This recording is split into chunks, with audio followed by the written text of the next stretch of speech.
Hello, everyone. Thank you for tuning in today. I'm with Harry Cowan. Harry and I have known each other a long time. I don't want to age us, but maybe 15, 20 years. Yeah. We've worked together multiple times with a few different organizations, and the feedback from clients has always been fantastic.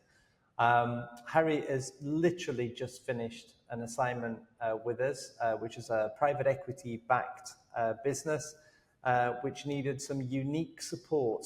And I thought that subject would be something that'd be good for us to talk about. But before we get into that, Harry, why don't you just introduce yourself and tell everyone a bit about what you do?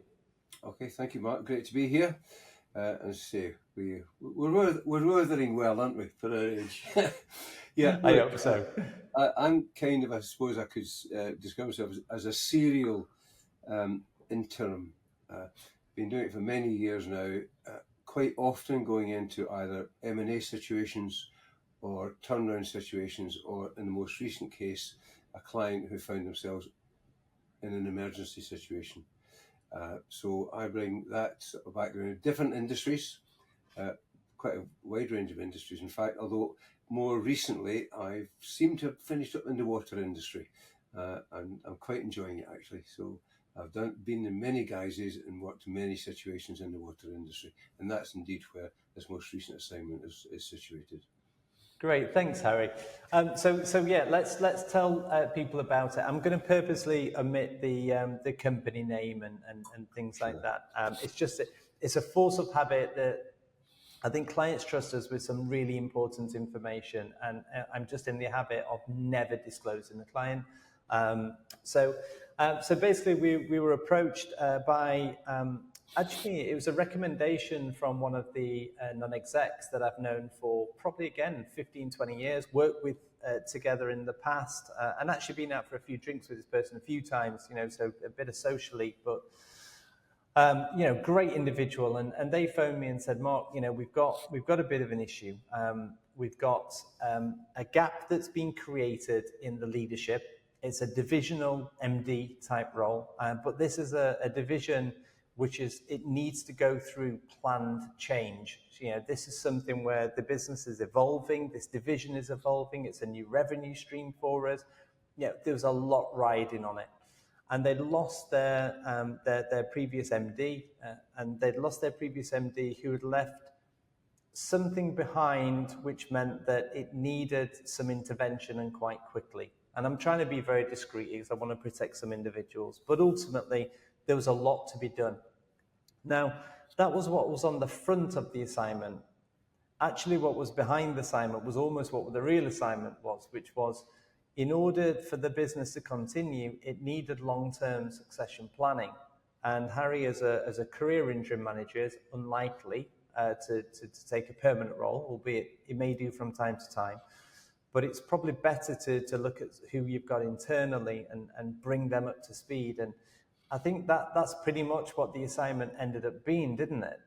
Maybe you can explain it better than I can explain it. Yeah, absolutely. And interesting, talking about previous assignments, when I went to meet the two execs for that first encounter, one of them, I'll call him John, he said, I've met you before, haven't I? Yes, I have. And I reminded him where it was. Anyway, you're quite right, Mark. There was an emergency situation. It was taking the business by surprise.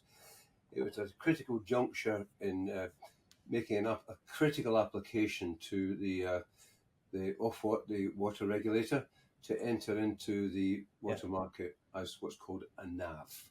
So effectively it was, can you give me an assessment, figure out what we can do, and we're under a lot of pressure. This is me speaking, the client speaking, but we're under a lot of pressure. We're disappointing a couple of key clients. We need to really get something back on track very, very quickly. So I really just talked through the background and my approach to how I go about these things. It seemed to resonate. So very quickly, after that meeting, he gave me a call and said, right, they want you in the office on Monday. That was a Thursday, I think, Mark. No, normally, yeah, we work quickly, and I think we work better when we work quickly. And it was up north, and I live in Hertfordshire, so I went, right, fine, no problem. Because I think in these roles, you have to do what you need to do, and you need to do it where it's got to be done. Yeah. There's no point in saying, well, I have a lovely home office, which I have. I'll do it by Teams and I'll connect with them maybe one day a week. No. I was there on the following Monday, local hotel arrangements, embedded in the business, sitting with what was a small team, and I'm sure they were a bit sort of Scottish, unsure. I do remember one of the lady members said, "I do remember your firm handshake," she said, Harry. So, and it was literally quickly get an assessment of the situation. I knew a bit about the industry anyway, and we then had to say, right, we have an emergency situation where we've got to get this application on track. The client is on against a deadline. It's about property and occupancy and properties, building flats and homes, and said we have got a list of people who are looking to move into these properties by the end of this year. This was April, I think, when we met on that one. So now, working with the regulator is not something that happens with the speed of light. So we had to really it was literally a hunker down. What have we got? What have we still got to do? How can we do it? Very small team, agree priorities, agree who's going to do what. But I think the important thing there was, as far as possible, put that team at ease. And I think the point you referenced, it was, look, I am here to make this happen. And I actually had said to the two executives, they did ask me if I wanted to be permanent. I said, no, I think I operate much better as an interim, and I will bring other characteristics to that role because the end will be in sight for me, and therefore I have something to strive for. And we'll agree that, and I think that's quite important, and we have to therefore communicate that without keeping walking about saying, I'm just an interim, I'm just an interim, It was like, I'm here to do this, so let's work together and get it done. Yeah. That then, I had been asked at the meeting, would I do an assessment, not a formal assessment, would I do an assessment of one particular incumbent to give them feedback on whether that person was good enough to do the job, qualified to do the job, wanted to do it.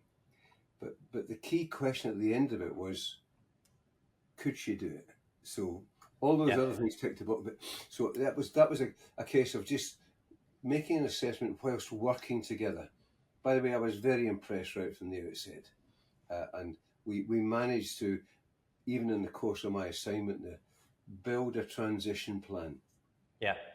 So that it wasn't right, I'm off now, all the best. It was actually, and this is not easy to do either. There was a juxtaposition. So I let the incumbent go to the fore, and I just stepped back a couple of paces and was there actually to support. So we did all the grunt work, and it was grunt work. It's regulatory application. It's difficult, but we did it. And I think one thing that characterised the success there was we actually had a good sense of humour too. We actually managed to. And at times we were at our wits' end, running out of time, working with a regulator who are effectively immovable. And we were really between a rock and a hard place. And I think that's where I've been. You can probably gather by the colour of my hair and so on. I've been round a bit, so having that sort of right. Okay, I've seen someone like this before. This is what we'll do. Yeah. Let's go to them rather than have them come to us. Let's go and meet them. So we actually managed to broker a meeting with Ofwat very quickly. That made a big big Also, there were only three of us in the team. We had to broker resources from the other parts of the organisation. My predecessor had kept a sort of distance from everybody else in the group, so there's too much resource here for me not to tap into it. So the team dynamic had to be established very, very quickly, and it prevailed. It was a great team dynamic. Probably within weeks, we had a good feeling about the fact that we could work together, and that was a real big contributory factor to the success of the assignment. It does. It makes a big difference. I think just to add sort of my side of it from the client side, the client knew that this person was great. But I think, and this happens a lot in organizations where you might get an MD or a GM, and they're the ones that's board facing, or they're potentially on the board, certainly operational board. But the people that are underneath them don't get a chance to shine for whatever reason. Yeah. And when that person moves on because they've not been doing the job like they want, like the client and the organization wants them to do the job, you end up being left with a gap. Now, some people think that interim management is for gap fill management. I'd say that the majority of the interim work that we do that's gap fill management comes with gap fill management and some. And the and something tends to be, drop in profitability, change not being delivered, operationally all over the place, financially. I mean, it could be numerous things, but it's not been working, and that's why they've now got a gap, because that person's had to leave. But what you were saying, Harry, is that when you came in, as you pulled everyone together and started to create a team, it allowed this person to breathe a little bit. It allowed this person to show what their capability really was, but with some mentorship from you, instead of maybe not being heard before. Is that right? Absolutely, and in fact, the previous management style had been very much that. Very insular, left this individual working at a desk. Very highly qualified person, by the way. Really, highly qualified. Great background in the industry as well. There was a little sort of earthquake moment 2 weeks into the assignment when I was sitting talking to her, and she said, "Oh, by the way, I've resigned. I've got a new role." And that had been because there was a great uncertainty about what might happen about the future when the previous senior manager had left. So that was a case of sitting down and saying, right, look, this is going to be very different. And testing the strength of the aspiration in the individual, which was quite strong, but tempered a lot by not quite sure if I can do it. And so, well, that's fine. We don't need to make a snap decision right now. So we'll just have to get on with the job. And we managed to settle her back down again. And one of the things I said to her is, look, I can't really tell you very much about water quality and water treatment works, operation stuff. But what I can do is I can coach and support you in the political and economic elements of the job that you might want to aspire to. Yeah, leadership. Yeah, exactly. And a different way of working. So we mapped out a plan about how we were going to grow both our presence in the market that we're trying to enter.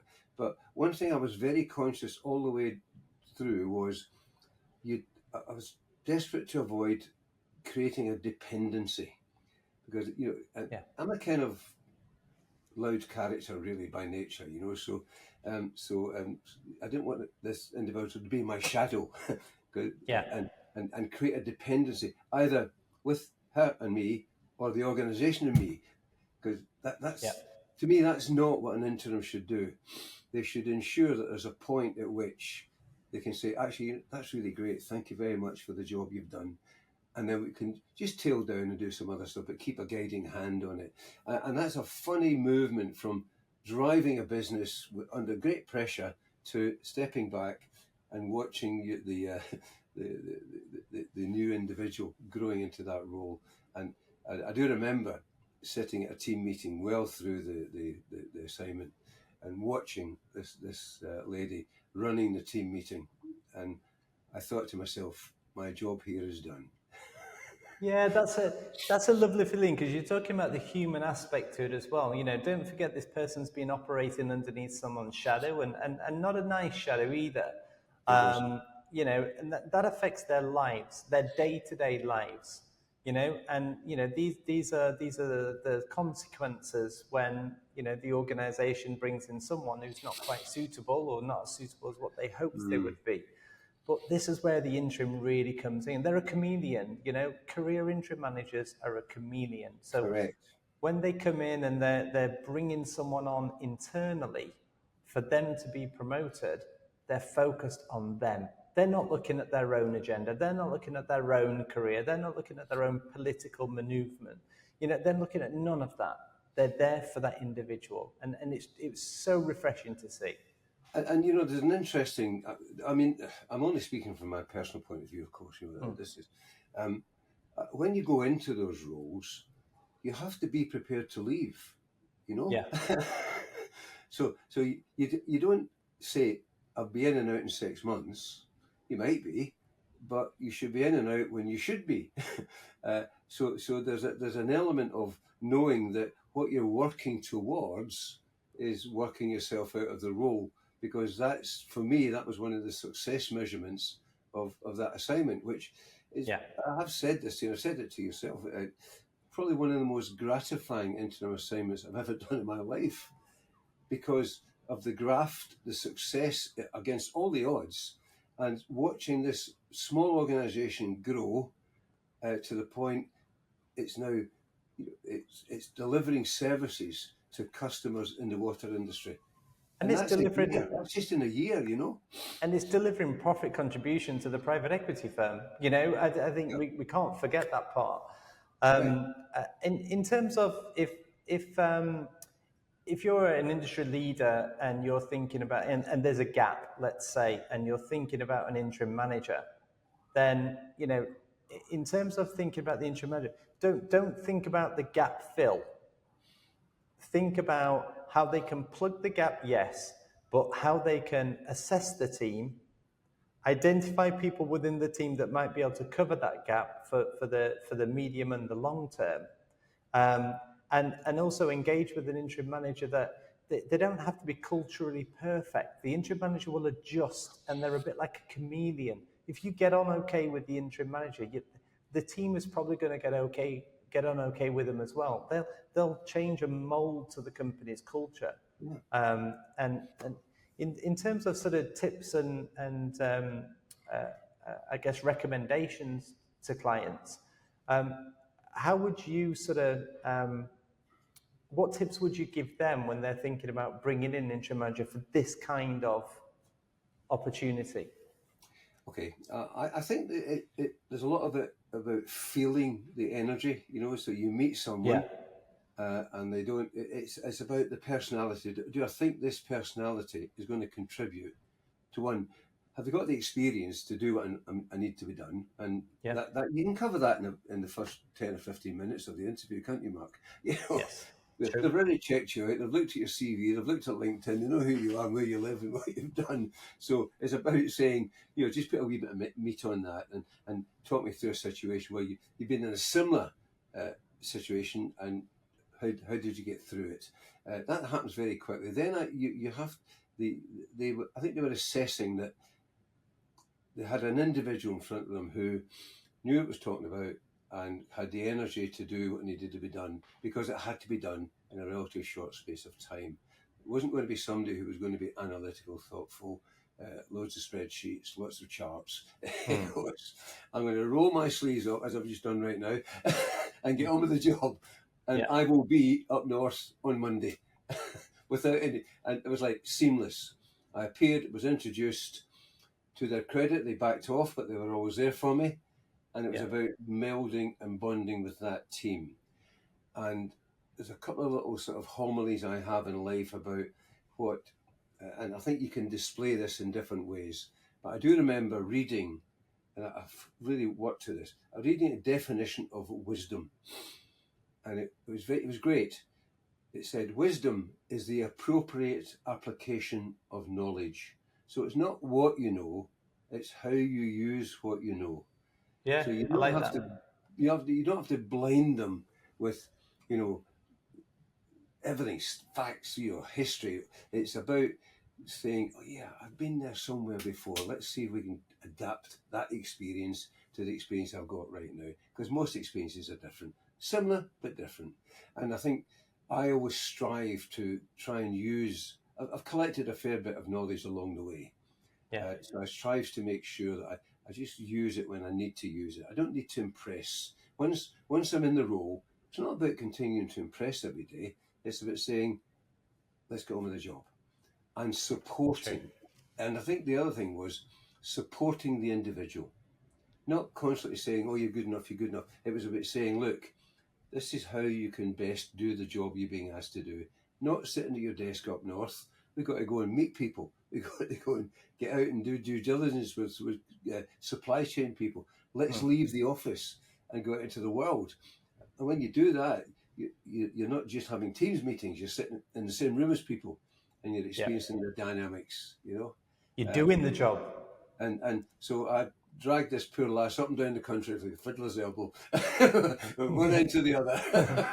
But that was part of coaching on the commercial and the political side of life. Technical capabilities, couldn't touch them. But that side of life I've just touched on, that was where the big learning was. And that lady is doing a fantastic job. Well, the message it also leaves, the message it's left with the leadership, and the message it's left with the private equity, and the message it's left with the business in general is that we support our people. We recognize talent, we'll bring in individuals to support those people, and then we'll show career progression, internally progression, that takes that person into a leadership position. That's such a powerful message to send out through the rest of the organization. But, you know, from the individual's perspective, what kind of feedback did she give you in terms of, you know, how that made her feel, and how did she value on a personal level? Well, very, very, very grateful, but measured in as much as do I think, or do you think I can do this, you know? So it was a lot of it was about bolstering her own confidence.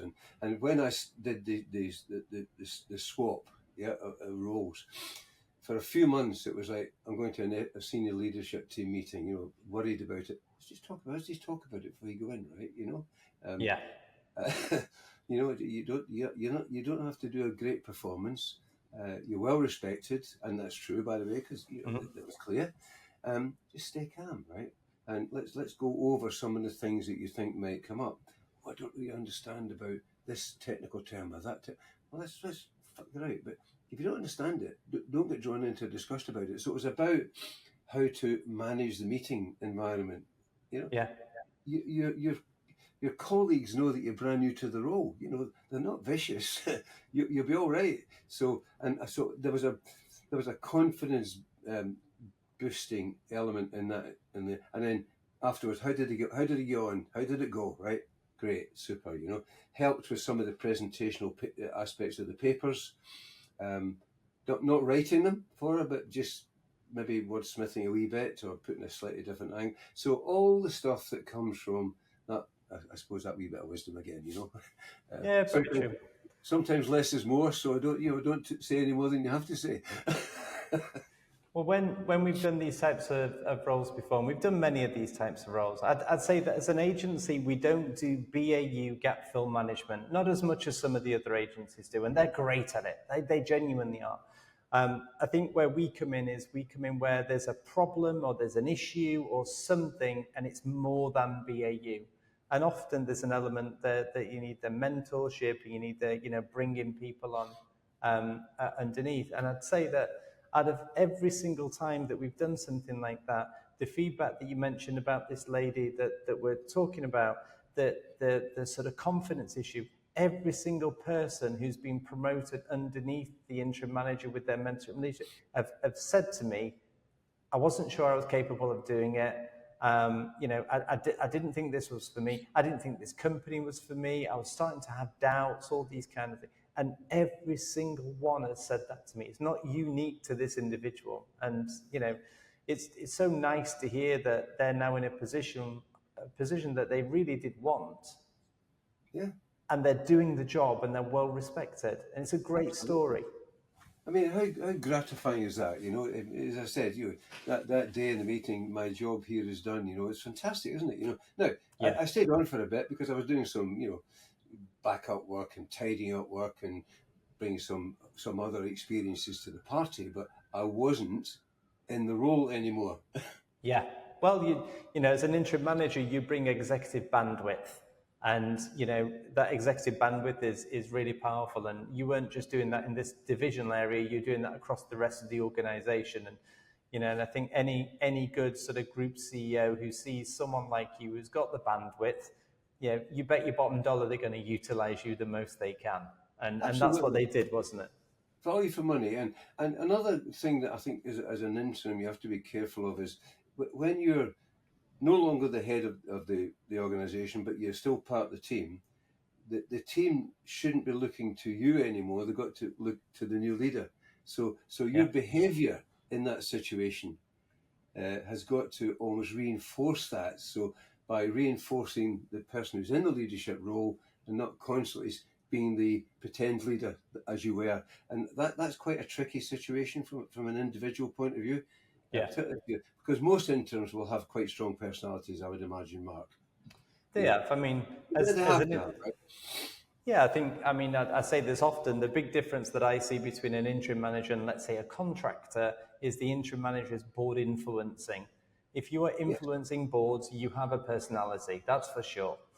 And I think, when it comes to the handover piece, and like you said, giving them the room to breathe and letting them deliver the role, then good interim managers will also do a phase out. So it's not necessarily it stops at some point, because that can put the fear of God into someone. One day it might be 4 days a week, then 3 days a week, then 2 days a week. And then before you know it, they've worked their way out of the business in a really managed, effective way. And that's what you did with this one, isn't it? Absolutely. It had a glide path, went. And I do remember, not in this assignment, but I did one several years ago. And a couple of weeks after I'd finished, I think it was 3 or 4 weeks, I got a call from one of the people who was, he said, "Where have you been? I haven't seen you for a while." Yeah. And so your departure can't be like a flash of, it's got to be like, almost like nothing's changed, but where are you now? Yeah. And I think that's another compliment, that you've just left it with its own momentum, and you don't have to keep pushing it and driving it. And those are my measures of success.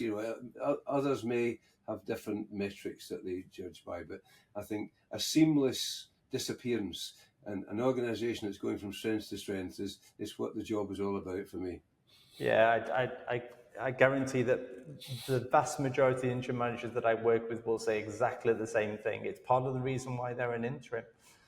If we go back to the original question that we said we were going to talk about, which is is that your dog? So we're going to leave that in. I'm not going to edit that out. But it's okay, I don't mind. She'll go away in a minute. But if we're promoting within using an experienced interim manager, I think what we've proven is that's possible. Yes, absolutely. There is no doubt about it. And the client should not be fearful of it. And it should somehow be covered when you meet and you're interviewing your interim. Not necessarily in a black and white question, but they should get the feeling that this is someone I can trust to build the organisation and just fade into the background and without any interruption to the momentum. Yep. And I think, as we've said earlier, the success of this particular one is noteworthy. And when we've done these types of assignments before, that they've come out, in a very similar way. You promote internally, and it's a great success story. And I think so rewarding. It's actually so rewarding.